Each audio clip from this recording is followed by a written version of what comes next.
সুপ্রিয় শিক্ষার্থী বন্ধুরা, সবাইকে বাংলা সম্ভারের পক্ষ থেকে জানাই স্বাগত। চলুন সরাসরি আজকের আলোচনায় ঢুকে পড়ি। আজ আমরা কবি শামসুর রহমানের সেই অসাধারণ আর গায়ে কাটা দেওয়া একটি কবিতা তোমাকে পাওয়ার জন্যে হে স্বাধীনতা নিয়ে কথা বলবো। ৭১ সালের সেই ভয়াবহ সংকট আর মুক্তিযুদ্ধের একেবারে আবেগের জায়গাটা দিয়ে আমাদের আজকের এই বিশ্লেষণ শুরু হচ্ছে।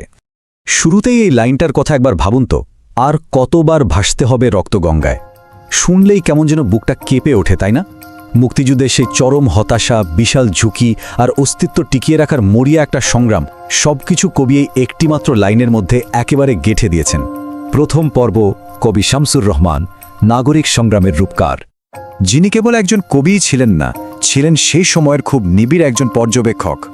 ১৯২৯ সালে ঢাকায় জন্মেছিলেন তিনি, আর পৈতৃক নিবাস ছিল নরসিংদীর রায়পুরার পাড়াতলিতে।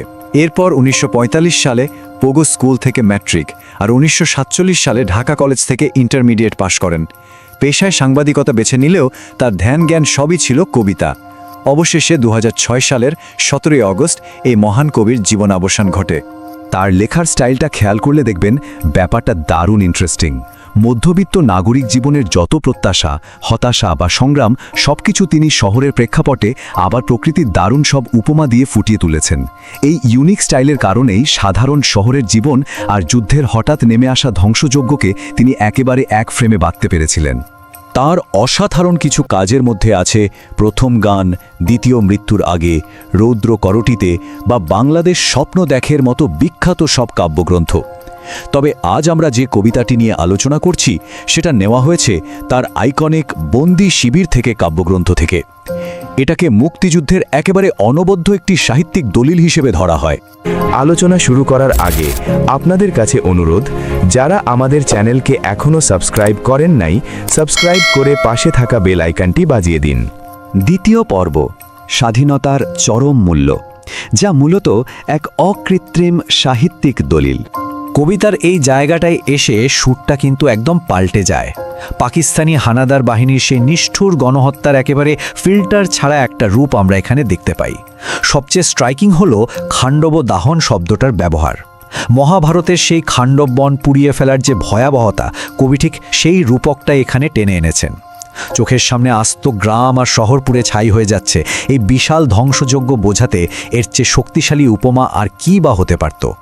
এখানে দুটো ভিন্ন জগতের নির্মম একটা বৈপরীত্য ফুটে উঠেছে। একদিকে সাধারণ মানুষের একেবারে সাদামাটা শান্ত জীবন, ধরুন ছাত্রাবাস, বস্তি, গ্রাম কিংবা দাওয়ায় বসে থাকা মানুষের একটু বিশ্রাম, আর অন্যদিকে দানবের মতো গর্জন করতে থাকা জলপাই রঙের ট্যাঙ্ক, রিকয়েলেস রাইফেল আর যত্রতত্র মেশিন গানের গুলি। এই বৈপরীত্যই যুদ্ধের সেই নিষ্ঠুর বাস্তবতাকে চোখের সামনে জীবন্ত করে তোলে। আর এই লাইনটা, অবুঝ শিশু হামাগুড়ি দিল পিতামাতার লাশের উপর, দৃশ্যটা একবার কল্পনা করলেই শিউরে উঠতে হয়। এটা খুব কড়াভাবে আমাদের মনে করিয়ে দেয় যে স্বাধীনতা কোনো সস্তা রাজনৈতিক শব্দ নয়, এটা মানুষের জন্মগত অধিকার, আর এটা অর্জনের জন্য ঠিক কতটা হৃদয় বিদারক আর অতুলনীয় আত্মত্যাগ আমাদের করতে হয়েছিল। তৃতীয় পর্ব, ধ্বংসস্তূপে সাধারণ মানুষ। এটি ছিল সত্যিকার অর্থেই এক জনযুদ্ধ। কারণ এই যুদ্ধ তো শুধু কোনো সামরিক বাহিনীর ব্যাপার ছিল না, এটা ছিল একেবারে প্রান্তিক সাধারণ মানুষের যুদ্ধ। কবিতায় উঠে আসা চরিত্রগুলোর দিকে তাকালেই বুঝবেন। গ্রামীণ নারী সাকিনা বিবি হারিয়েছেন তার সব সহায় সম্বল আর সম্ভ্রম। হরিদাসী হারিয়েছেন স্বামী, মুছে গেছে তার সিথির সিঁদুর। আর সেই যে থুথুরে এক বুড়ো, চোখের নিচে অপরাহ্নের দুর্বল আলো নিয়ে, যিনি উদাস দাওয়ায় অপেক্ষারত। সমাজের প্রতিটি কোণায়, প্রতিটি মানুষের জীবনে যে এই ধ্বংসলীলা আঘাত এনেছিল, এটা তারই একেবারে নিখুঁত একটা চিত্র। যুদ্ধের ভয়াবহতা পেরিয়ে যাওয়ার পরও যে মানসিক ক্ষত বা ট্রমাটা থেকে যায়, এই নীরব সাক্ষীরা যেন তারই প্রতিমূর্তি। ভাবুন তো, মোল্লাবাড়ির সেই দগ্ধ ঘরের নড়বড়ে খুঁটি ধরে থাকা এক বিধবা, কিংবা শূন্য থালা হাতে বসে থাকা হাড্ডিসার এক অনাথ কিশোরী।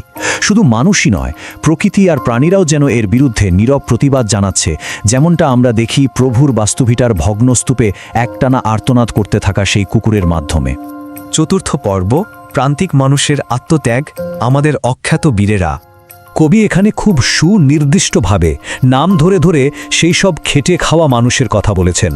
এই যে শাহবাজপুরের জোয়ান কৃষক সগির আলী, জেলেপাড়ার সবচেয়ে সাহসী মানুষ কেষ্টদাস, কিংবা মেঘনা নদের দক্ষ মাঝি মতলব মিয়া, যিনি উদ্দাম ঝড়েও নৌকা চালাতেন, তারা প্রত্যেকেই কিন্তু দেশের জন্য প্রাণ দিয়েছেন। আর আছেন ঢাকার রিকশাওয়ালা রুস্তম শেখ। এই অখ্যাত মানুষগুলোর নাম উল্লেখ করে কবি আসলে শ্রমজীবী মানুষের আত্মত্যাগের প্রতি তার সর্বোচ্চ সম্মানটাই দেখিয়েছেন। রুস্তম শেখের পরিণতি বোঝাতে গিয়ে কবির লেখা এই লাইনটা লক্ষ্য করুন, যার ফুসফুস এখন পোকার দখলে। লাইনটা চরম লোমহর্ষক কিন্তু নির্মমভাবে সত্য।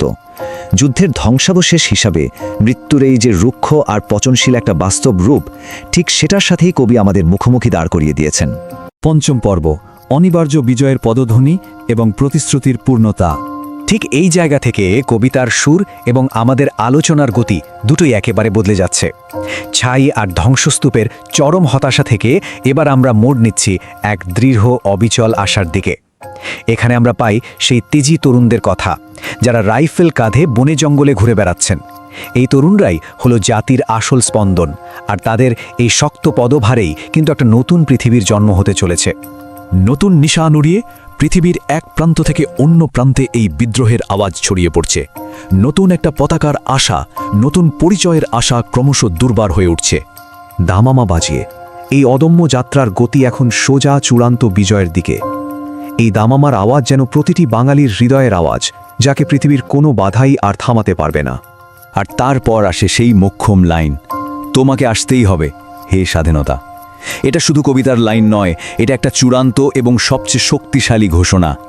এত বিপুল আত্মত্যাগ, এত মানুষের রক্ত, এত স্বজন হারানোর পর এই সব কিছুর ঋণ তো স্বাধীনতাকে নিজেই মেটাতে হবে। স্বাধীনতাকে আসতেই হবে। এটা কেবল কোনো আকুতি নয়, এটা একেবারে অমোঘ আর অনিবার্য একটা দাবি। আমাদের চ্যানেলের ভিডিও ও আলোচনাগুলো যদি আপনাদের ভালো লাগে, তাহলে লাইক ও সাবস্ক্রাইব করতে ভুলবেন না এবং বন্ধুদের মাঝে শেয়ার করুন। ধন্যবাদ।